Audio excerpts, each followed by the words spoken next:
Welcome to We're Gonna Run It with Joe Lisi and Terry Bowden. You're listening to We're Gonna Run It. What's your game plan? Can they run, but will they run? If you want to run the ball, you got to give it to a guy that's a running back. Gutless. We're gonna run it. We're gonna play blue collar. Enjoy it. I said it. Have a little heart and have some stones. We're gonna run it. If you want to throw an RPO, you got to run first, pass second. That's why it's not called a PRO. It's an RPO. You got to start with a running game that puts people on their heel. Take a look at my algo. His algo is used with all data from last year. You're so smart, you're stupid. We're gonna run it. And the people that believe that talking head are even stupider than what I thought. I said it. If you want to run the ball, you got to give it to a guy that's a running back. You got no shot to get back into the series. No shot. I said it. What's your game plan? We're gonna run it. Oh, baby, we are going to run it right here. Joe Lisi and Coach Terry Bowden breaking down Week 5, heading into Week 6 of the college football season. Great action, Coach. Last Saturday night, the two battles that took place in Happy Valley and Athens, we saw Georgia get their 33-game home winning streak snapped. Ty Simpson and the Alabama Crimson Tide step up. They get the 24-21 win as a 2.5-point underdog. On the flip side, we saw Oregon pull it out in OT against James Franklin and the Penn State Nittany Lions. Just thoughts overall about what transpired last Saturday. Just how competitive it is, you know, and how much equity there is and how much imbalance there is around college football today. Of course, the big games, every one of them came down to overtime or to the last series. And so you've got a great balance out there in football today. It's hard to find someone out there that could just line up every week and win by 30 or win by 20. In the old days, you could always find someone like that. But I think we've got great competition right now. A lot of balance in the industry. And a lot of great football games. It was great Friday night, starting with FSU Virginia, going right through till Saturday at midnight when we had those games end. Every one of them came down the wire. They did, and you talk about that Friday night game in Charlottesville, 6.5-point road favorites for Thomas Castellanos and the Florida State Seminoles. They started slow. Virginia jumps up. Chandler Morris with a dynamic performance in leading the victory. But, you know, credit Florida State for the good, the bad, and the ugly, right? Yeah. They start slow. They tie it up at 35.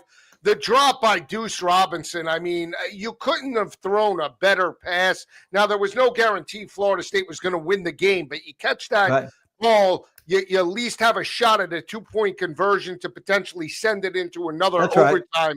So demoralizing when you, as a quarterback, to battle back. He was under duress all afternoon and all evening to make that type of throw and to bobble it like it was terrible. I mean, just from the mindset of the Florida State Seminoles heading into that fourth down, you knew they were up against it after that big drop.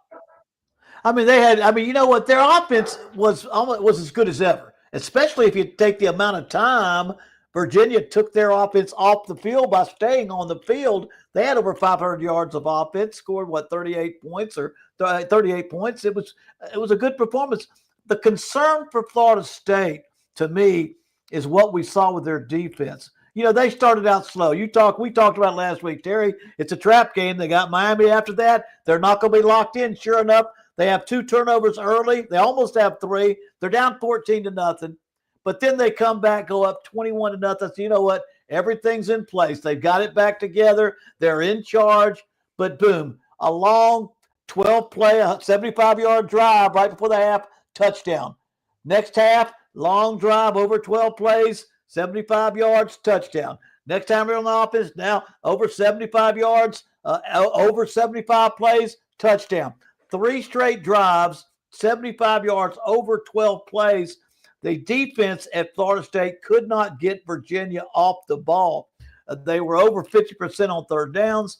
That is something that came up that I wasn't ready for, and that's not something Tommy Calasandros or Gus Malzahn can fix. It's something I wasn't even aware of, and Tony White has now got to answer some questions. What kind of was that an enigma? Was that just an oddity, or is that where we are right now in our 4th game going against Miami? Yeah, our 5th game. Yeah, totally agree with that. Again, they got exposed personnel-wise formation-wise. They schemed, Right. I think, Virginia very well. They were prepared for that matchup. And again, anytime you go into a tough, conference environment, Friday night, packed house and echoes of that game that your dad lost, 1995, where Warwick Dunn was stopped at the goal line. That's what they were up against, and it just shows that in college football today, you don't bring your A game every week. I hate to say it. You're going to get clipped by somebody. And it used to be, in the ACC, Clemson, Florida State, Miami, Louisville, you want to give it. Now it's all of the rest, Wake Forest pushing Georgia Tech. It could be Virginia Tech on any given moment. They're playing well. NC State, you name it, in every conference, the top to the bottom now, the gap has been closed. There's more parity. There's NIL money. The players are staying closer to home. They're all on TV now. It used to be back in Notre Dame, used to have that solid contract. I want to go to Notre Dame to be on TV. Now you could stay at Texas Tech or SMU, and you're still getting the boat of cash. And at the end of the day, you're televised each and every week. So that's the difference. I will say the two things that stood out to me outside the Florida State game. One, Ohio State, to me, still the best defense now through 5 weeks to hold Washington, a team that was converting 75% on third down conversions. Number one in FBS. They held them to 1 of 11 on third down attempts Saturday afternoon. They didn't give up anything. In the red zone, they are as tough as anybody in the country. I thought it was an aberration. From what I saw play out in Seattle, that's the one constant that I believe. And the other constant, I just think from looking at just the body of work on Saturday from some of these other teams, this Mississippi State team too is a difficult down. They got by, Tennessee got by in Start Vegas, but Mississippi State has to play some other teams within the SEC. They could play spoiler the rest of the way. Yeah, I mean, you're seeing that with teams like Mississippi State, and we've talked about it with Vanderbilt now the entire season. And looking across the board, you're seeing these teams that are stepping up. Georgia Tech, another one in the ACC, being that type of team that's come up now and challenging everybody in the league. And I think that's an indication. And it kind of goes back to what I was saying about Florida State. It didn't look like an upset. It didn't look like there were 15 turnovers or the ball bounced off 7 people and into the arms of a guy on his back, and it would, and 9 out of 10 times FSU would still win. The game that I watched, Virginia drove the length of the field, play after play after play, then did it again. Then did it again. And after 3 times, you say, you know what? I can't tell which is a better team. Which one is the one that's favored? We have a top 10 team that's the number 1 scoring team, the number 1 total offense team, and UVA goes out there and, to me, plays them head up. So I think it goes right to what you were saying. They really jumped in the NIL and portal transfer business at Virginia last year. More than ever, they had a secret donor. I think a donor gave something like $20 million just for NILs at Virginia, and it started with that quarterback that they got. Starting with Chandler Morris, they have built an outstanding football team. Clearly and easily, Tony Elliott's best football team since he's been there. And they're 4-1. They play Louisville, who's undefeated. So in the battle, Chandler Morris, Miller Moss, we saw Louisville prevail against Pittsburgh. Blue-collar game. It was close for a half. They pulled away in the fourth quarter and sealed the deal. Tough road win for the Louisville Cardinals. But you just look at the other teams that stepped up. Ole Miss, I'll credit, Trinidad Chambliss. I mean, that was a fantastic performance. Dead wrong on LSU, to step up and account for basically almost 400 yards again of total offense, puts up 314 through the air, 71 on the ground, over 5 yards per carry. Twofold. LSU jumps out. We knew the home team had won 5 straight. Right. They get it. They play well in the first quarter. They get the 7-0 lead with the tip by Nick Anderson. All right, they're playing with house money. You can't have 45 yards of penalties. The Wes Weeks personal foul again, where you have a second down and 20, they're on the 8-yard line, coach. As a coach, that's got to be a killer. You give them an automatic first Right. down. Next thing you know, they're at midfield. Next thing you know, they're in the end zone. Just psychologically, that kills you as a coach. It does. And I'll tell you, the biggest thing at LSU, the thing that I saw that really bothers me because I saw it last year, is that they don't run the ball effectively. They don't run the ball as they should. And I think their number one back, Durham, was out for a while, but they could. I what they have 58 or 59 yards for the entire game. 2.8 yards per carry. And anytime you have a bad third down percentage, it's because you're having a bad first and second down and putting you in terrible third downs. It's just third downs. It's what happened on first down, what happened on second down. And at LSU, we're seeing the same thing we saw last year, which is the running game didn't come through. And when you've got a quarterback like Nussmeier, who may still be an outstanding NFL quarterback, but he's not a scramble guy, elusive runner like a gazelle. He probably knows how to read a hole and get it when it's there, but that's not his bag. He needs to have a good running back offense, a good running game offense, very much like Georgia. It's very much like a Georgia offense. And for the second year in a row, they don't have it. And right. You can say one back, but people have backs go down all the time. They just stick the next back in and keep going. So that's the problem offensively. They have to answer for at LSU. And if they're going to recover, they've got to find some answers at LSU. That's not just the quarterback. That's the running game, the penalties, and the mistakes that they're making that goes with that. Couldn't agree more. A couple of things. I'll give credit to Lane Kiffin. Great game plan, not just offensively. He went with the hot quarterback. Chambliss now is 12-1 to win a Heisman. He was basically 50-1 at the start of the week after he gets the victory over Tulane. We weren't even sure he would be the starter, right? Would it be Austin Simmons? Would it be Trinidad Chambliss? Clearly, Chambliss is ready for the primetime in an SEC environment. Secondly, the other thing is, the big thing during the week was, we were expecting, 4 down and more zone, and they drop 8 instead of, 4 or 5. Okay, great. I understand that. But here's the thing. If you're Brian Kelly, all right, number one, when you see that they're dropping 8 in the first quarter or second quarter and your quarterback's challenged, why aren't we utilizing a screen game? Why aren't we utilizing just dump offs to go down the field to force them out of the dropping the eight backs and having nickel backs out there? Why aren't we running against a 3-man box? I don't understand. It doesn't matter if you're on your third down or third string running back. I'm sure the guy can scoot. It just doesn't make it. Why aren't we audibling out of that? That's what I don't understand, to continuously call plays that go right into the strength of the defense. Why didn't he adjust earlier?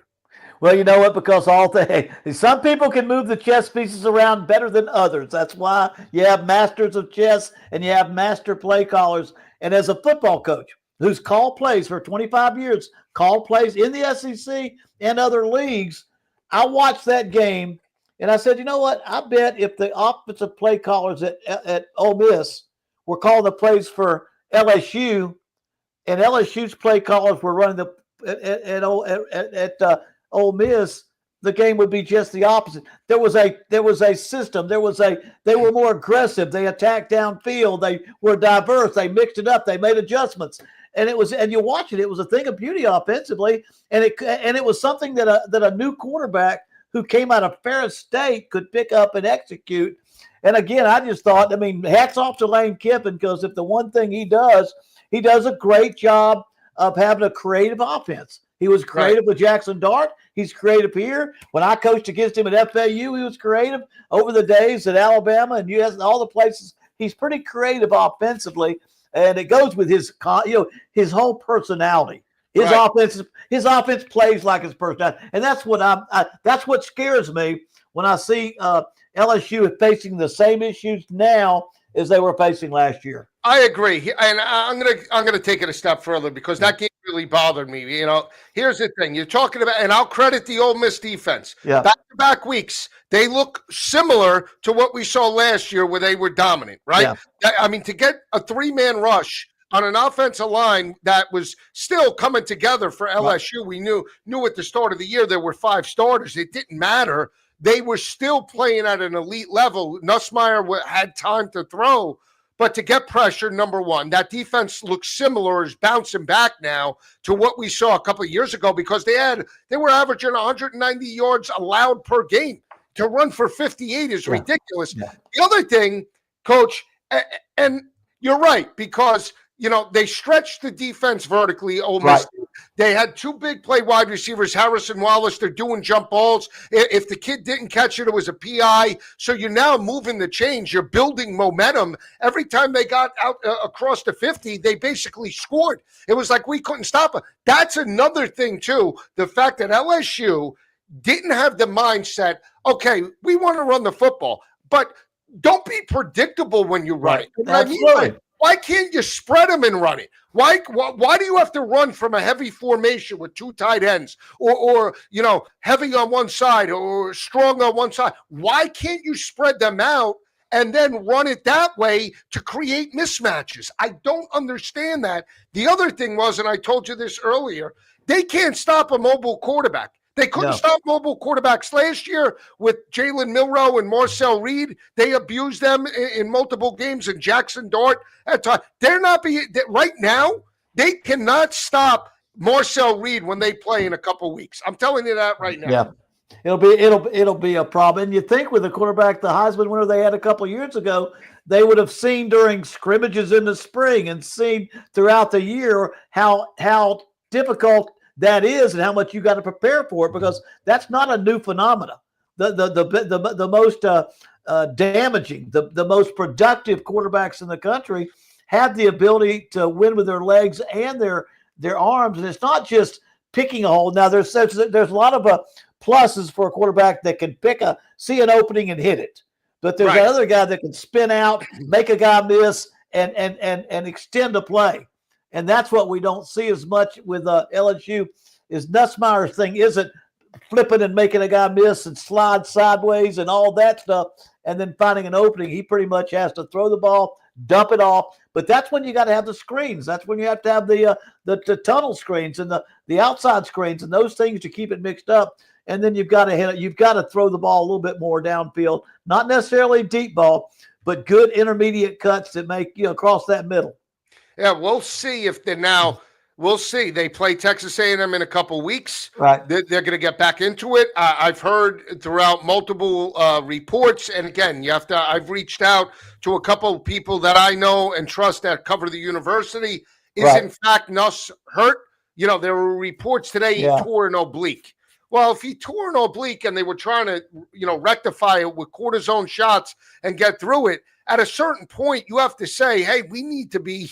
We need the best man forward. If he can't throw a football in the second half, we have to go with Van Buren, the backup. We'll see how this situation plays out because, again, I find it very hard to believe he had a torn oblique and he's played 5 games through the regular season and it never acted up. He's never winced in pain. It just seems a little odd to me. Isn't that funny? Because it seems like to me at Ole Miss, the starting quarterback was Austin Simmons. Right. And he got hurt. So what did they do? They put another guy in, and he's doing even better. I mean, that happens all the time. Backup comes in and gets the job done. You got to have somebody ready to go the best you can. But I think, again, it goes further than that. I think the mix and combination of plays makes it difficult for them to be creative, to make things happen because they're not as creative as they need to be. And that's what you're seeing. And we could talk about Alabama's offense. We could talk about throughout the game, Virginia's offense and what they were getting done. Just creative offense, mixing it up, being balanced as you can, run and pass. I don't know if it's 200's the magical number for rushing or 175, but it ain't 100. And it's probably not 125. And it's not 2.8 yards per rush either.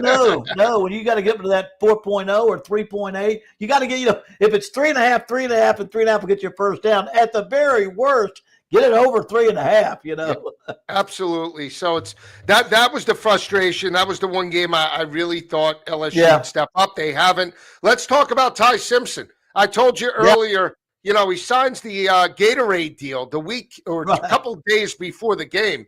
What did those execs know? Because all of a sudden he breaks out with 274, 2 tutties, and no touchdown, no interceptions against Georgia. He lights them up in the first half. They build the first half lead.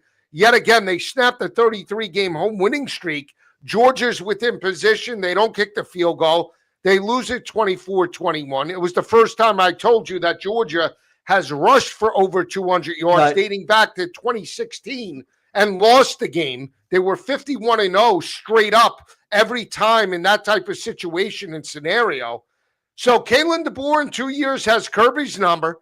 Is Alabama now still the team to beat again in the SEC, or we think they have a long way to go? Well, I think that's the way the odds makers have it right now, that they're the team to beat or the best chance to win the conference. I think that does, as we've seen, it changes every week depending on who beats who and who loses big or wins big. And it changes a little bit. But Alabama, to me, I did watch that game, and I wasn't saying, you know what, Alabama is playing better than Georgia's playing worse. Sometimes this team, Georgia's worse than I thought they were. As I watched that game, I said, Alabama's playing like Alabama old. See, they were getting after it on offense. Now they couldn't stop the run. 209 yards good, but it ain't 300. But for Georgia, that's their good mark. And Georgia, if they don't miss a 4th and 1 in the fourth quarter, that's debatable whether he should have run tempo or huddled up or kicked the field goal and tied it up. It's debatable. I'm not saying he's wrong. I've said I've been in that story before. If he makes that play, they move ahead and probably win the game, and the game plan would have been pretty good. But again, I think Alabama challenged. They went over there and challenged, and I would only say this, and we've talked, that's a tough place. They've won 33 straight there, except Kirby Smart, there's one team he can't beat. That's Alabama. And when you go into a mindset that I'm the underdog, I gotta make sure I don't make a mistake. I better be careful. I've got to do this and do that so I don't lose the game, or I got to take a chance. I've got to go out there and go against the odds and run it when I should kick a field goal because I may not. I just felt like he was playing as an underdog would play as opposed to win a favored team. And if I looked at and Georgia was favored and they were at home and they are, and he is the best coach win-loss wise in the country right now.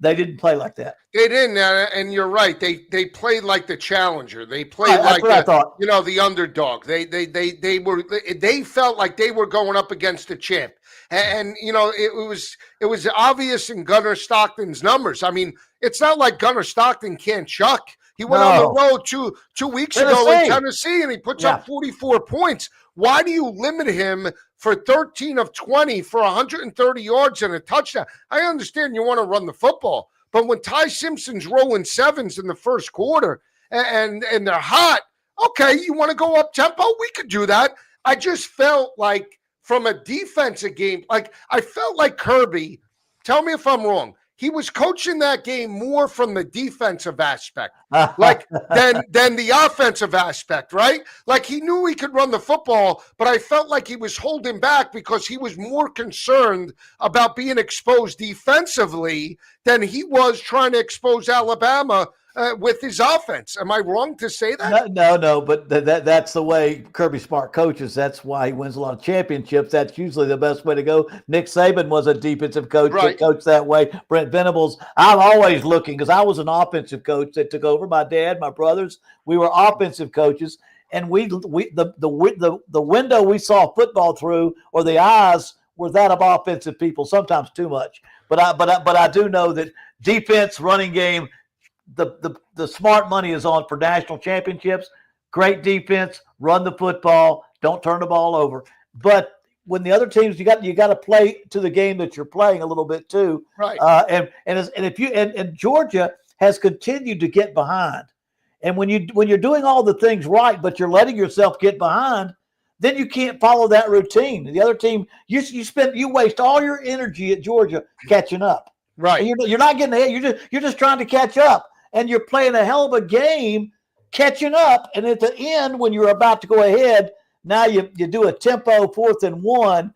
And if you go watch that play, by going real fast, both defensive ends on both sides of the ball were unblocked. and they Right. both. If the first guy hadn't tackled him, I'd say the other guy would have too. And all I'm saying was I would have gone ahead, gotten the huddle, make sure we know exactly what our assignments are. Now, if it's first quarter, first half, I'm on tempo fourth down every time, just because I think they're not getting lined up. But when you have one that may be your last one, that may be the one that changed the outcome of the game, I want to make sure every one of my assignments are perfect. But again, the last thing I'm going to do is question Kirby Smart, because he's only the guy that's winning more games than anybody else in the country. Absolutely. I agree with that. Now, you see, it is interesting because they get the ball first. And I always think that's big. If you're at home, I get mad at coaches, that always defer to the second half. Oh, we're playing at home. When you're at home and you're like, let's say Alabama's offense was more explosive. I don't want to allow them to get into a tempo or a rhythm early. I want to make them as uncomfortable as possible. I want to take the ball first. I want to drive at 8 minutes. I want that quarterback, Ty Simpson, to sit on the sidelines and have to watch and get them out of a rhythm. I don't want to defer just because I'm at home. Why do coaches defer? Although I will defer a second. You could be down 28-0 in that situation. If you're at home, you want the football to dictate the tempo. I don't understand that mindset. Joe, all I can tell you is that you 80% of the games you see, home or away, we defer. I deferred. I think there's an analytics involved, but I didn't ever. I mean, I came out before analytics and went right through it.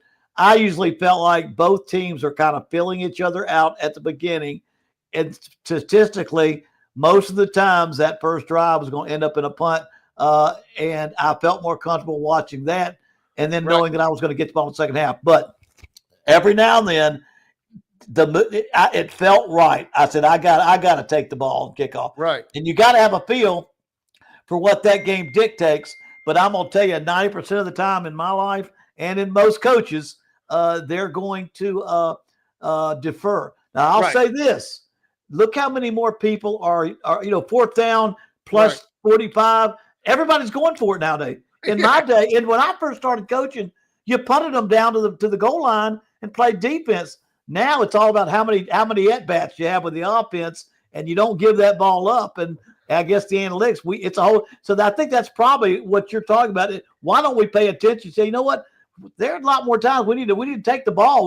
We start. That's one more offensive series we got in a game, Right. And so it does make sense to really evaluate that, because some things are changing now, and one of those things is people are going through it on fourth down all over the place, and they're saying because of analytics. Right, and I say, like, if I'm a coach and I struggle on off, like we'll throw out a Wisconsin Alabama 2 weeks ago, I want to slow that game down as much as I want to make it as ugly as possible. If I'm realistic and say, how can I come out of here with a W? If I, in fact, want to come out of here with a W, because I think sometimes they just lay up, we're at a disadvantage, we're going to get blown out. That's it. We'll just, get out of Dodge and we'll chalk that one up. But if you really want to, think about the game plan and the strategy, you're playing Ty Simpson in Alabama. They have a speed advantage. Their wide receivers can take the top off your secondary, right? So, okay, from a defensive perspective, we'll play zone. We're going to force them to have an 18-play drive as opposed to a 2-play drive where they hit us for 85 yards. We're going to force them to take off 9.5, 10 minutes. If they want to score a touchdown, that's fine, but we'll only be down 10-3 or 10-7 and have an opportunity to steal it in the fourth quarter. Why these coaches go in, you know what, we'll defer. We'll take the ball in the second half. Okay, great. And Ty Simpson goes down. You're now down 14-0 in the fourth quarter, in the first quarter, and you can't get back into the game. Your team didn't even have a chance to blink, and now you're out of it. It just drives me nuts. But that's the situation. And I'll throw another one. So Penn State is in this situation. They can't win the big game. Right. They can't win the big game. Right? They were winning the big game, Coach. They were winning. They had everything in front of them. They're at home. It's a whiteout. They're playing well. They tie it up. They send it into overtime. And they can't pull it out yet again.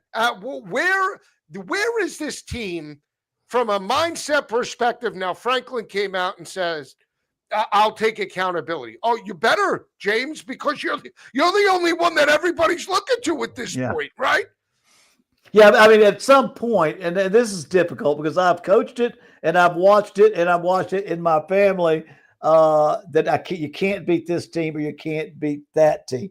Most of the time, the team that always beats you is always better. But sometimes you're in that dadgum where you got the toss-up battle of two champions and you're always losing it.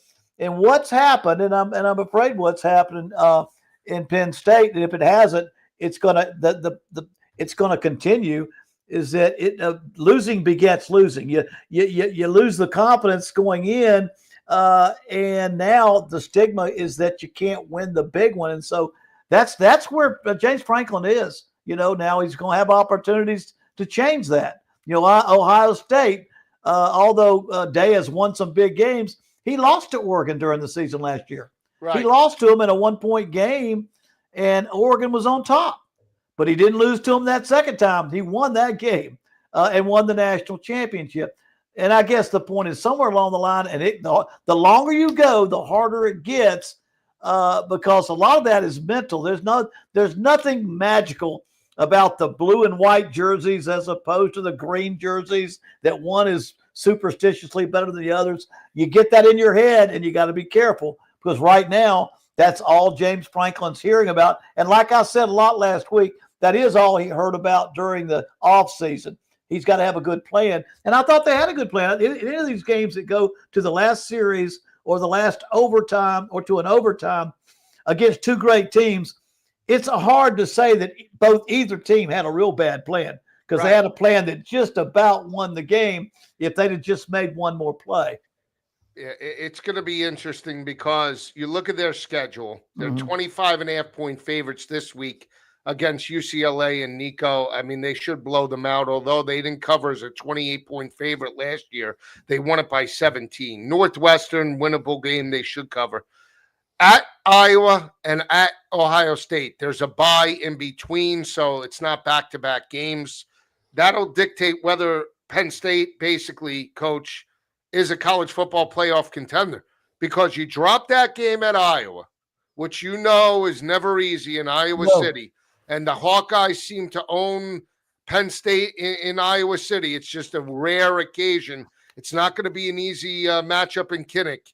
You could have two losses in the conference, and then you're searching for answers in the horseshoe against a team you haven't beaten, really. And your season could be over November 1st. Yeah, I mean, the reality is, if you're lucky enough or unfortunate enough to be in the Big Ten or SEC, you can have two losses and make it to the playoffs. You can have three. I know. That's what I'm saying. Well, you get three, then you're out. Or you got something miraculous. Something's got to happen. You've got to have lost to the exact teams that go to the playoffs or one-loss teams. Right. But I'm gonna tell you, when you get to three, you may slide in, but you're not going to deservedly slide in. Somebody's going to have to have wasted an opportunity. And so again, Iowa playing Iowa and playing Ohio State to me are two different things, because one of them is the primo athletic defense in the country. And to go back to that, because you said that about Ohio State, the biggest reason is they still have the best athletes. And you can scheme people on offense, but you win defense with great football players, because great football players can tackle in space, because tackling is not it's not one of those things. It's one of those things you've got to be athletic to tackle one-on-one in the field. And so Ohio State has that great talent over there, even more so than Iowa. But Iowa is a problem for Penn State. Yeah, Iowa is a problem. We'll see how that game plays out in just a couple of weeks. It's mid-October. It's in Kinnick. Most likely it'll be a night game, and we'll see if Drew Aller can answer the bell yet again. He hasn't done it up until this point, unfortunately. Hate to say it, but, throughout his career, he's put up numbers, but has yet to step up. I'll go back to the Ohio State game. I watched it again last night in the condensed form, the 60-minute, on the Big Ten Network, where they just run it, no commercials. Right. That defense can just run sideline to sideline. They lock you up. Caleb Downs, the former Alabama standout, just is the star of that secondary. Right. Julian Sayin, to me, played well. Now, didn't really attack Washington over the top so much. It Right. was Jeremiah Smith on not really bubble screens, but short throws underneath coverage. I think, if you look at the tape as well, Washington dropped a lot. They didn't give up a lot of chunk plays, but they forced Ohio State to this lower scoring game. Run it, throw it. They got to, their mindset was, hey, we're at a little bit of a disadvantage, Washington. So the longer that they have to drive, hopefully they implode on themselves. That's the mindset, right? Right. And they just didn't do it. Jeremiah Smith proved why he is the best wide receiver in football. And again, red zone defense, they win it 24-6. Saying look good. Did you see the freshman Bo Jackson? He's not related to obviously the great Bo Jackson, but he came out for Ohio State, the 4-star recruit running the rock. I mean, Ohio State right now answered all the bells right up until this point. They're really not going to be tested until later in the year, Coach. Still the team to beat right now. Yeah, they really are. And but again, as I look back throughout my career, there was always, and this goes back probably even back to Gene Stallings before Nick Saban in Alabama, and not a lot earlier than Kirby at Georgia. But you flip that switch and watch that video, and it was a different speed. The game was played at a different speed athletically at Alabama. Georgia during their great teams. That's the way Ohio State plays. Everybody, it's almost like everybody watch this because this is what it looks like. This is pursuit. This is getting to the football with everybody there, and that's what they're playing right now with the best athletes at full speed intensity. And it's funny, Jim Knowles, their coordinator, he leaves and goes to Penn State. Hey, they line up a new coordinator, same level of, and they lost. Yeah. How many athletes they lost? They're reloading with good athletes, but boy, that still is the lesson we all can learn: is that you got to have a great defense. But Ohio State, you know what? They're much more like, I don't want to say like Ole Miss. They'll open up on offense a little more, I think, than Georgia will. And LSU, to me, they face that problem. They won't open up on offense. Georgia is reluctant to, although they did it out of necessity against Tennessee. But Ohio State, I think, if they've got to get, there are going to be teams where you got to score. They can score points on offense as well. Well, they're basically, I'm going to say, they're basically a lock to make this college football playoff. Yeah. They have Minnesota this week, 23.5. Then they go on the road to Champaign, Illinois. Not easy. Not easy, but Wisconsin, totally dead in the water, although I like whiskey against Michigan this week. Penn State, Purdue, UCLA, Rutgers, and then the rivalry game. Even if they lose the Michigan game, one loss, they're in the CFP. There's not, I mean, barring an implosion, you could pencil, they're in. They're the one team that's in. Do you see any potential roadblocks? Now, PJ Fleck, we know, as over the course of time, always plays Ohio State tough. He's always within striking distance sometimes, and then the fourth quarter, they have enough talent. They let go of the rope. But do you see a game on here that you'd be worried about if you're a Buckeyes fan? Well, you say again, Penn State is still a very talented team that came close to beating Oregon, and would be talking a little different. I don't think you can say they're out of it any more than we said Alabama was after that first game, or that Georgia is because they lost this game to Alabama. But I'm just saying, but they have that level of talent that if they can do the right things offensively and defensively, they can be back in the hunt. I think anytime we try to project which team's going to be in the playoffs or going to be great at the end of the season, you got to look at the amount of talent on the field and the depth of that talent, because that ultimately is going to get you to the playoffs and make you successful in the playoffs, as opposed to just a team that's got a good scheme that by the last 4 or 5 games of the season, everybody's kind of figured it out. Everybody's kind of got the scheme down, but talent doesn't depend on scheme. Talent just depends on give me the ball, let me go. Yeah, I agree. Some other games that I watched on Saturday, that Tennessee game was impressive. Fantastic. Notre Dame looks amazing, and Sam Pittman gets fired. It's unfortunate, but is Petrino the right guy? I mean, they already had Petrino there, right? So Your offense is averaging 550, but your defense is terrible. He cleans house. I believe he gets rid of the D-line coach, the linebacker coach. I think they got rid of the DC, so he's bringing in his own people. He's acting like he wants this job. Is it his, or I'm just going to throw a name out because like a guy like Gruden or a bigger name, who's going to go to Arkansas to turn it around to potentially bring back the days of Houston Nutt back in the day? Remember Houston Nutt? Oh yeah, I coached against Houston. I know you did. Yeah, yeah. You know what? And again, I hate to keep rehashing the same names when I see where was Kirby Smart before he became a head coach, Right. and make a name for himself. And you can look at that with Day, and you can look at that with a lot of these coaches. I just think there is a coach out there that's a sensational coach and is showing it, and he's not at a program quite as good as that would step into that program and make it happen. I know I coached against, like a guy at Tulane that I coached against it. He's phenomenal, does a good job, and is young. Summerall does a great job, and there's several like that are out there that Arkansas becomes a great opportunity for them. The coach at Texas State, these are people that I've coached against. Right. The Texas State coach is phenomenal. He does a great job. He's going to be a little more creative offensively because of his background with the air defense or the air offense, air raid, right? Air raid offense. But those are two that are just to me. I've watched them coach. They are proven successful. And this part about he can coach at G5, but he can't coach at the SEC level. I left Samford University as a G5 a 1AA coach. And right.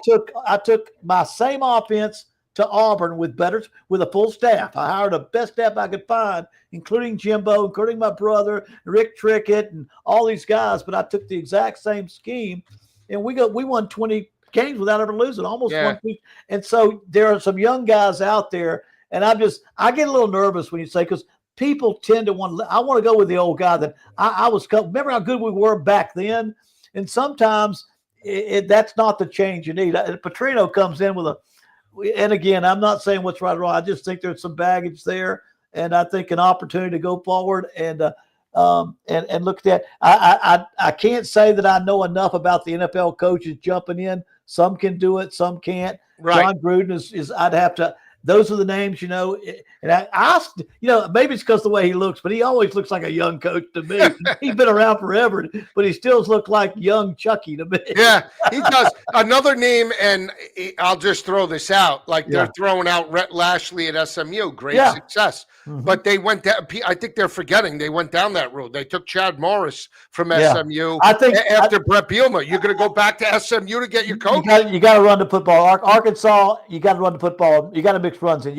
It's got to be important to you because of Arkansas's heritage and the people that support it.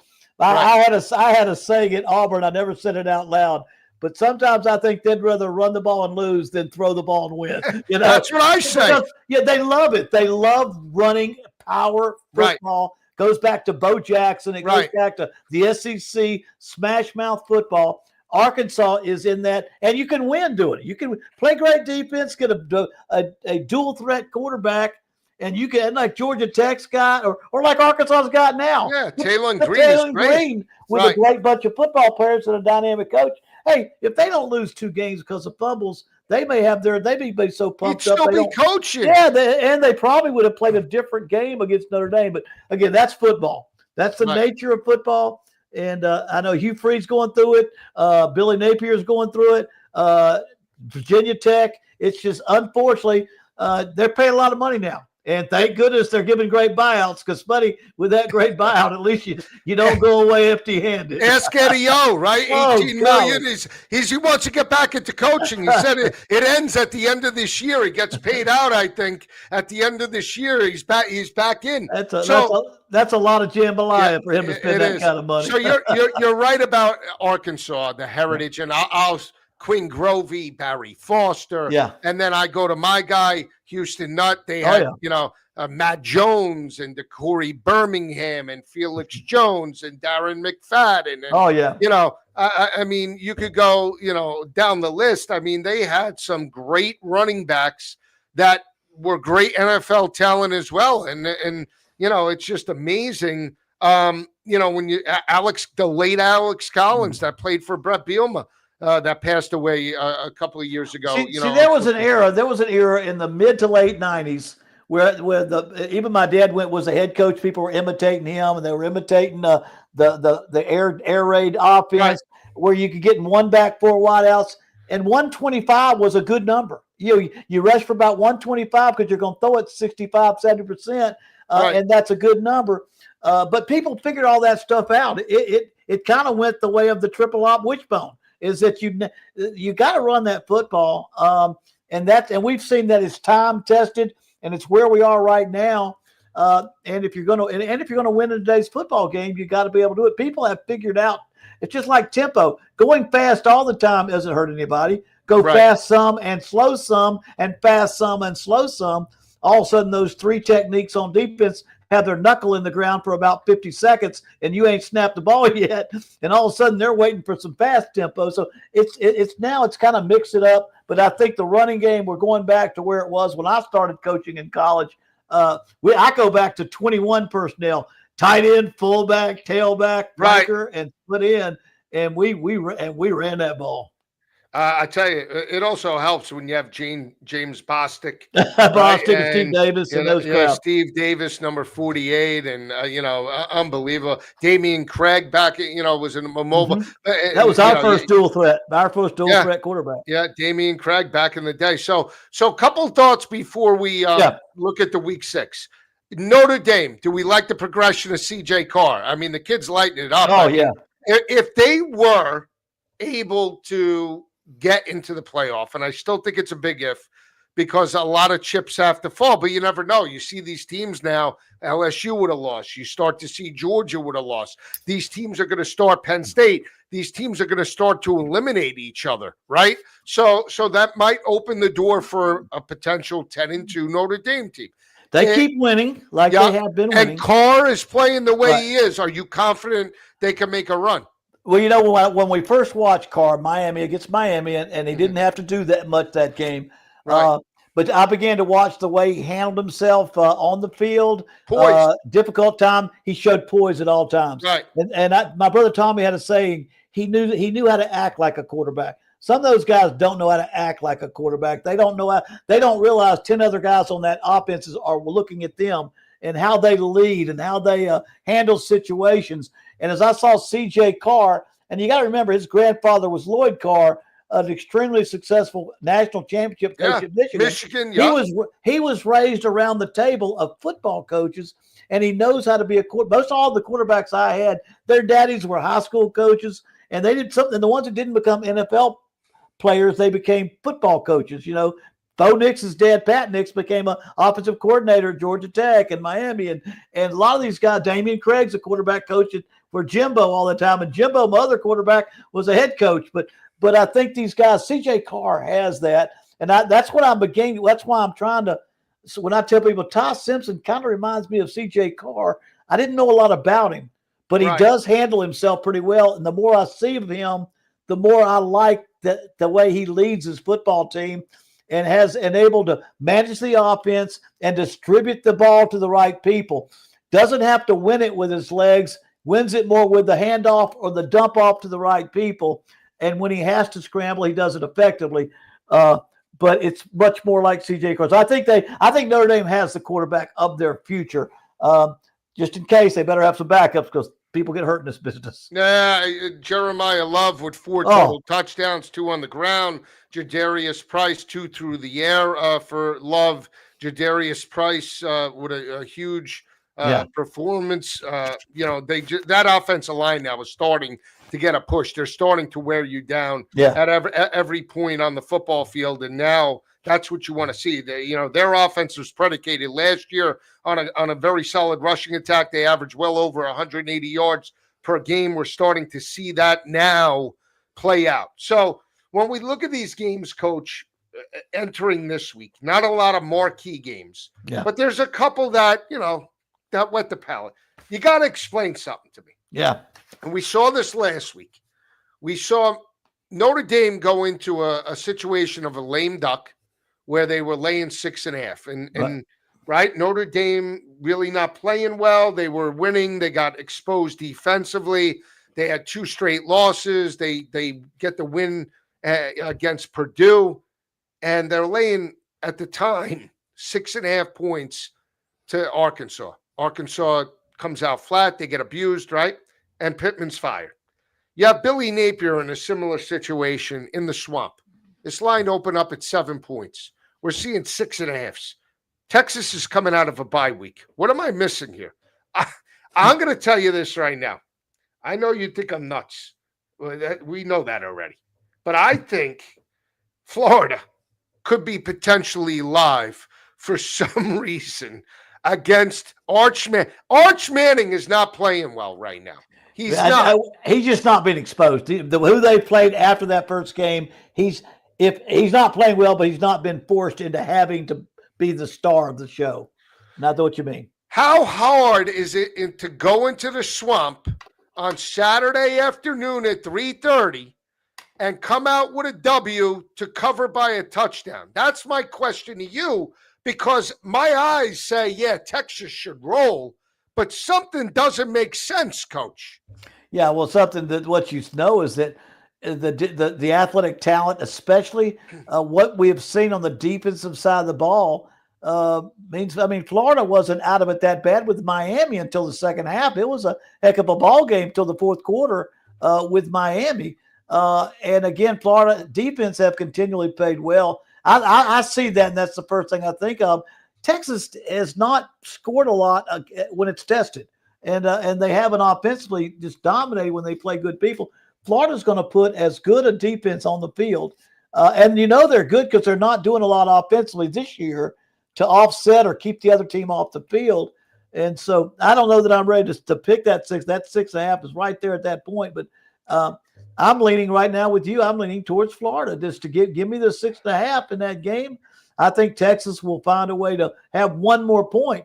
But I'll tell you one thing, too. That home field is awful tough on people when they go into Swamp. I know I've gone in there, and it's first of all, even as late as it is in October, it's still hot as heck in there. Right. It's over 100,000, and they're good athletes. And it's always been a tough place to play. But Austin is humid. Yeah, Austin's pretty right. Bad. Yeah, they're not from the north.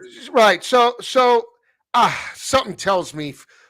Now, Jackson Dart and Nussmeier go in there last year. They both come out with a loss. Yeah, that's when things were humming for Billy Napier. He's got to get. He has to win this game. They go 1-4, Coach. You called it. He might be out before the end of October right here. I mean, first week of October. It's tough. Well, I said this a while back. I said, look at the schedule. Look at the schedule. Is there any way out for him? I mean, there are so many. There were like 7. I think we were just a game or two ago. We said 7 or 8 top 25 teams he's got to play, and so you can't pull it. You can't pull the upset every week. You can't outplay somebody that's loaded. So yes, they could beat Texas. Yes, they could beat, or they could take the points and beat Texas or beat the spread. But week in and week out, it's going to take a miracle. It took a miracle last year, and this year that miracle, DJ Lagway has not been quite as dynamic for them as he was last year. Interesting. So we'll see how that plays out. 3:30 kick. Coach and I will be breaking it down all week. Another one is the game that you can't wait. Diego Pavia and Vanderbilt. They put up 50+ and smack around Utah State. Ty Simpson coming off a Gatorade performance. 2 touchdowns, 274, no interceptions. Gets the road win. They're laying this line open up at 12. Now that's what I saw. I wanted it at 12. I was taking it at 12. It's down to 10.5 now, I think. Yeah, it is 10.5 across multiple books. And the question is, there's no way Alabama could lose 2 straight to Vanderbilt. They beat them 23 straight times before last year. 23 straight wins before they walked into Nashville and lost that game. And by the way, I think they were laying, 23.5, 24 in that game? They're laying 10.5 at home now. At home, Coach. They beat up on Wisconsin. Are you taking the 10.5? Right now, I'm coming 10.5. Hey, if they win by 10, I still win my bet. I think it's not like 12.5. But I'm pretty close to saying I have not moved forward with Vandy like I probably should have. I've watched. They're going to score. First of all, I'm taking the over in this game. I'm taking the over. I just think Vandy. They have a system offensively and a quarterback that can run it. And then Alabama has the ability to outscore them. If they do get that offense going, they can outscore them. So I like the over most of all in this game, just the way both teams play. And the fact that Vandy is hard to stop offensively with a smart quarterback and a smart system. They put points on the board, but I'm not ready to say it, not at 10.5, that we'll be on later in the week and I'll make a final, but I'm real close to taking Vandy. I feel like I ought to take Vandy because it's going to be the 10 points is real close. Because to me, but that's where I was with Florida State. I said, you know what? Florida State, probably a trap game against Virginia. They probably won't play very good. But dang, they're averaging 560. They're averaging 58. They're going to play terrible and win by 10 and win by 8. They didn't, so you got to really watch it. Here's another one. I feel Michigan shouldn't be laying 17 to Wisconsin. Yeah. I know Wisconsin's terrible. I know that. But if you're Luke Fickell, again, we're going back. You have got to find a way to get this cover. You have got to find a way to get the cover. I'm just saying. I don't know, Coach. I like the 17 with Wisconsin early on. I think they're live. Is Bryce Underwood that great? I mean, he's good. But is he John Mateer good? Is he Ty Simpson good? Is he from what you've seen? Is Bryce Underwood? Let me say this: Bryce Underwood in the offensive system. It's not just the quarterback that doesn't put up big numbers. It's the coaches that are saying, okay, let's bring him along slowly, or let's not make the quarterback the feature of everything we do because we can run it and we can beat this team. And so for that reason, it makes me think of them different is how Trinidad Chambliss does it. Ole Miss, I don't care who you are, Lane Kiffin's going to make that quarterback the show. You're going to be the show. And at Michigan, you're not necessarily going to be the show. You're just going to beat them with your talent, whether it be running, handing off, or passing the football. And I just don't know that I see beating Wisconsin by 17. I would think that's the reason that Michigan has not shown that's kind of their mindset no matter what, Yeah, another one. I might take the 19.5 with Boise State. That'd be enough. I mean, Notre Dame coming off 2 impressive victories. Yeah. Right? They're laying 20 to Boise State, blue collar. I don't know.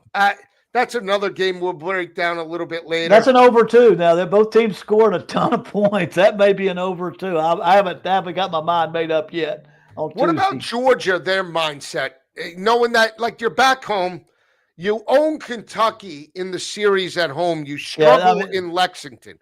Could that just give me an idea of where they are mentality wise? You lose that game, they snap your win streak. Are you mad or are you shocked?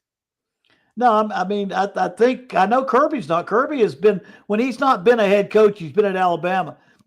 And most championship years, you've got a loss in there somewhere. And it's how you responded to that loss. And I saw most of his post-game comments, other than the fact of how he was explaining why he made that 4th and 1 call, just to make sure people understood where he was coming from. I do think he'll respond well, and his players will respond well, because he can look back historically and he can show how his teams have been good after a loss and have been very successful after a loss. Are they going to cover on this game? I think they probably will, but they're not going. But they're going to win this game. They're going to respond, because there's nothing in their game, losing the way they did to Alabama. There's nothing that says they're not going to be in the SEC championship game or the conference. And it's definitely the conference football playoff, because that's the great thing, is that maybe you lose your head-to-head to Alabama. That might hurt your chances in the SEC championship game. more than it hurts your chances in the college football playoffs. And then the final outcome, you're much more important to be in those college football playoffs if you got a good enough team to get you through. So I do. Georgia will respond. 20.5. I don't know. They like to slap people around by 17. They're just as happy doing that as they are by 35. I just don't know if that's that important to them. I think I'll tell you what. I just found they've won 15 straight against Kentucky. Oh, I know they have. They're going to win this game. They own them in Athens. That's what I'm hesitant, because I've always bet Kentucky when they're at home against the Bulldogs, because the last 4 games have been decided by less than 10.5 points per game. Even last year, Georgia won but didn't cover that game. So they struggle in Lexington. They do not struggle in Athens. So, you're talking about a team here, 13-12 last year, right? They struggled. 51-13, 30-13, 21-zip, 42-13, 27-3. Those are all the wins in Athens. So they rarely struggle. Now, again, what Georgia are you going to get? You're going to get Georgia flat, Georgia upset and pissed off, or you're going to get Georgia just walking through the – there's no more – if I'm Kirby, I'm saying, listen, you want to get back to the college football playoff, you better get your ass in gear, and you guys got to show me something. They have to. They got to forget about that loss as quick as yesterday and get back and just look forward, because, again, they have one loss to Alabama by 3 points, and they run the table. They're going to be there, right? Yeah. I just don't know. With Kirby, when he wants to pound you and make you pay for the week before, right? He wants to run for 300. He wants to run for 350, and that's going to take time off the clock. I'm just saying, is if you're pounding that rock at 6 yards a pop, that clock is running, and you're scoring, and you're up by 19, you're up by 17. That's over 3. That's 3 or more scores to catch up with them. You're beating them by a lot, and you're physically beating them bad. So, to me, I just got to make sure that we don't differentiate. To really get after somebody, to Kirby Smart, I believe running for over 300 yards is just as tough as anything you can do to him. Now, we got to keep an eye on Nate Frazier. Of course, I bet him over his rushing total. He rushes for 30 yards in the first quarter, fumbles the football. Kirby kept him on the sidelines the rest of the day. He goes with the backup Bowens and the second and third teamers, which really hurt me in that aspect. But again, 227 on the ground, 6 yards per carry. That was up against Alabama's front seven. You got to expect a dead and buried team here in Kentucky, 0-2 in the conference. I sort of like the Bulldogs to bounce back in a big way. We'll go through 2 more games before we cut it, and we'll be back on tomorrow. If I told you, Big 12 team, undefeated, on the road against a team that's 3-1, and oh, by the way, coach, they're catching points, would you believe it? I'm trying to think who that is. I don't know. So you're not talking Texas Tech and Houston, nope. I think. No. Iowa State. Yes, that's my pick. That's my gimme right there. That's my lock. It's a 1.5. That's Iowa State 1.5 point underdog. Getting a 1.5 against Cincinnati. I guess I've coached against their head coach enough times. Satterfield. At Iowa State. Right. Oh, yeah, Campbell. Campbell. Yeah, I'm going with Iowa State because I just think they play too good when they got to play, and they find a way to win. Their quarterback is like their head coach, and to me, that 1.5 is a lock against Cincinnati. And I think they're doing a great job in Cincinnati. Right. But I'm gonna tell you something. Iowa State, I wouldn't. To me, them and Texas Tech are the top 2 teams. I know Arizona State is right there. I think the odds are on Texas Tech and Arizona State in the Big 12 to win the championship. But I've got Iowa State. I think they're third on the odds, but I've got Iowa State. So to me, that's one of my locks right there. Oh boy, is Iowa State. So and because I've coached against that coach, I've watched him. I watch him kind of close, and he don't lose too many close ball games. No, Matt Campbell, you can make the argument Matt Campbell missed his window when he was a 19.5-point dog and he knocks off Baker and Lincoln Riley and Norman. He should have left. That was when he had Alan Lazard and all those guys. He decided to say, I'll give him credit. And now he loves Ames. Yeah, you know what? And you know what? He's got and he'll be there probably making more money than he can spend and the rest of his life. You go somewhere where you're getting paid a lot and it's iffy, and you're sitting like James Franklin up there. So I don't know. I think it's it's if your goal is to go somewhere, I think Nick Saban had that goal. You find a place that's committed to winning a national championship, and you don't slow down till you get there. Right. I think Nick knew where he was when he was at Michigan State.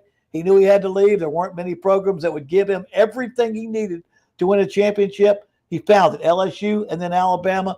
But I'll say this, there's a lot of guys that could go to those two places and not win it because they're not Nick Saban.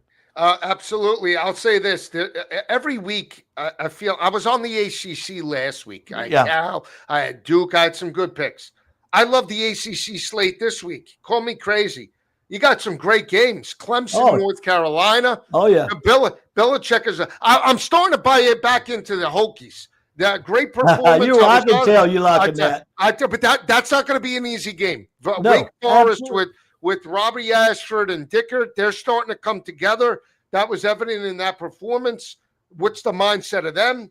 You got Virginia, Louisville, Syracuse, SMU, Miami, Florida State, and then the late one, Coach Darian Mensah and Duke, 2-0 in the conference, taking off against JSN and Cal. Cal was another one that got off the mat. They knocked around Bill O'Brien and Boston College. I'm starting to like the ACC slate this week. Yeah, I don't know what happened at San Diego State, but whatever it did, they got rid of it real quick and got right back on the winning side against Syracuse. That's going to be a real good game.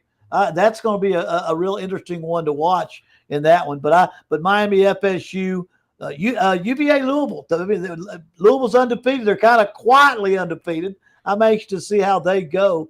And I also love watching the ACC because we've got some interesting teams. Georgia Tech has been one of my favorites to watch this year because of that Dragon quarterback. You love Haynes King. Hey, I love him. I love him. And the way the head coach, the way they play, they've just brought pride back to Georgia Tech in a big way. Yeah, I have to see how the SEC slate has me salivating too. This Georgia, Kentucky, Texas, and Florida, and then you're going to suck me in with the Diego Pavia. I like the total there. We'll see if they can put up points, see if they could score. That game, they had 70 points last year. They're not going to fear Alabama. Let me just go through a couple others here that catch the eye, some that we haven't talked about, just, preview-wise. I was impressed with Washington. The two, I was still impressed with Georgia. I don't like the game plan, but I think I'm formulating I like a lot of favorites this week. Scary because usually I'm a dog better, but I do like a lot of favorites early on here, which is scary. I like Washington. I think they bounce back in a big way over Maryland. I just think, again, you get held to 6 points. I get it, but you're going up against Ohio State. They were very physical in that game. I know Maryland's undefeated, but for me, freshman quarterback going up against a veteran team, I don't like that. And he's performed well. Washington, the backup, has performed well for Maryland, but when you have a freshman in a conference game, you got to basically win it. And they can. Loxley's done a great job. But I like Dickert. I like Washington in that matchup. What are we thinking about Nebraska, Michigan State? Is Nebraska for real?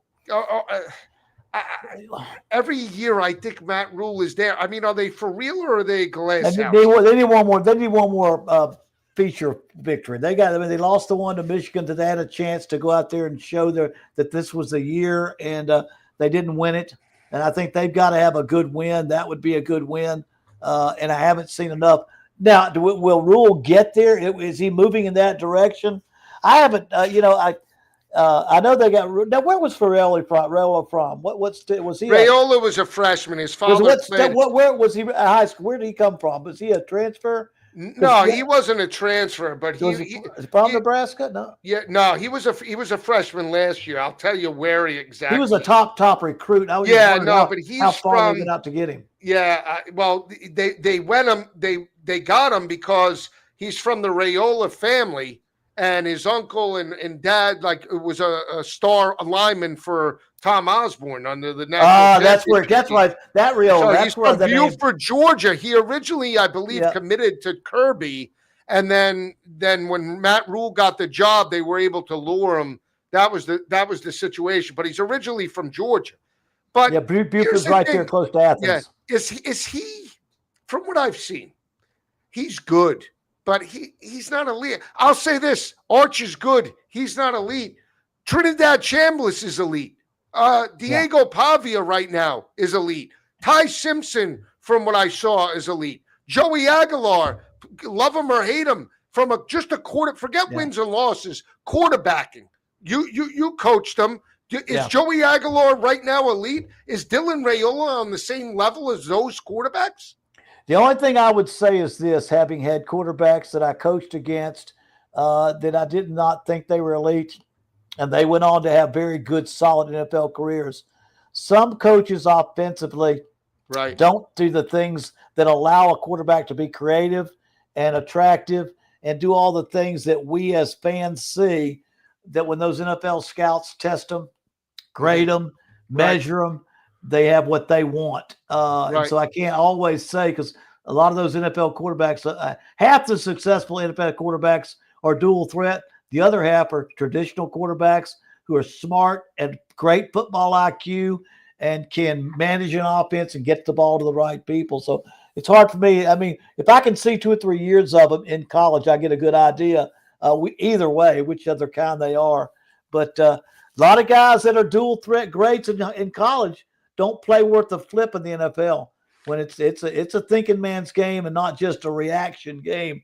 So much of college, the great athletes, it's a reaction game. But I'm gonna throw out one more game. Now, am I wrong? Mississippi State, Texas A&M, 14 points. Yeah. Mississippi State ain't gonna lose to Texas A&M by 14. I don't think they can. And maybe I don't think they can keep Mississippi State down. That offense is unbelievably good. The quarterback's doing a great job. They understand what they're doing. They're playing a Tennessee style. They put points up and move the ball on Tennessee. I just like I got a feeling that number's going to drop, but I love 14 right now, Mississippi State, and I'll take Mississippi State and the number right there. Really? Yeah, I just think that they've been playing too well. I always worry because they have for years, and I remember the Independence Bowl with Dante Walker, DeSanto Miller in the snow. Remember that? Yeah. And then you have, go. I told you, Mississippi State back in the day, maroon's my favorite color. Growing up as a kid, I love Michael Haddix and, Eric Molds and Michael Davis. Michael Davis was the running back. You might have played against him, 1994. Michael Davis, number 37, half fullback, half RoboCop. He was unbelievable. Let me tell you, that guy would run. He had bowling balls for arms, but they want to run the football. Could they go into College Station and keep it close? Are they going to play? Is their defense as good as Auburn's? Because Auburn's defense is good. No, it's not as good as Auburn. But Auburn's offense is not as good as Mississippi State. Right. I just think they got a good enough offense because Texas A&M, they didn't put 1,000,000 points up against Auburn. Now they should have had more. They gave up. They had a touchdown call back against Auburn. I think they missed a couple of field goals. Kicked 3 of them. They had 5 field goals they had to kick at Texas A&M last time against Auburn. Missed 2, made 3. Scored 1 touchdown. But their defense really crushed Auburn. But Mississippi State, I just think Mississippi State, I've watched their scores. They beat Arizona State, which is now back in the hunt for the championship in the Big 12. Got a win over TCU on Friday. Big win over TCU. And then Mississippi State took Tennessee. Probably should have beaten Tennessee. Worst clock man. I'm so shocked. Josh Heupel's clock management there. And I've said this before. When we went to no huddle fast break offense, offensive coordinators forgot how to run the 2-minute drill. They forgot that the last 2 minutes of of a half are not the same thing as hurry up tempo, because if you throw the ball short of the line of scrimmage, the clock keeps running. Right. And you got to get that ball down. You got to get the ball to the other side of the 50 before you waste time. And they waste all that time and he did it too. I said, lollygagging. They're yeah, lollygagging. I said they about threw this game. All he had to have was a field goal to win it. Right. And I think, and surely you know what to do. But again, I was convinced. I've had coordinators that came with me. They thought they knew how to run. Boy, my dad back in the day, I didn't. I had to learn how to run a 1 minute. Some people call it a 1 minute drill. I called it a 2 minute drill. Right. And you had to learn how to. The ball is incomplete. For a first down or incomplete, all are out of bounds. There's only three things can happen, and every time it's going to be that, or you down it or start it on first down, and you don't lose a second until you get to the other side of the 50. Once you get to the other side of the 50, now if you need to take time off the clock, you do it over there. You don't go slow at the beginning. You go fast, and don't ever throw a pass into a crowd unless it's fourth down. Unless it's the very last down, take care of that. All right, I got that piece. No, that's great. I wanted to hear that. Texas A&M has won 2 straight in the series. Yeah. They won last year by 10 in Stark Vegas, 34-24. Oh, that's good. 2 years ago, they smacked around, but that was a much different terrible team. Terrible, 51-10. All I need is 14. 14, keep it. I tell you, they're gutty. Blake Shapen and that crew, they can put up points. But, Jeff Lebby, hey, he's doing it. I tell you, they go 5-1. They're going to shock a lot of people. So we'll start getting into the picks tomorrow. We'll be on Thursday with our picks, but we're just starting the preview. Games aren't as great, but hey, we wet the palate with some of them tonight. For Coach Bowden, I'm Joe Lisi. We'll see you tomorrow on We're Going to Run It, and we'll put up the audio a little bit later up on social. So have a great night, everyone. Take care.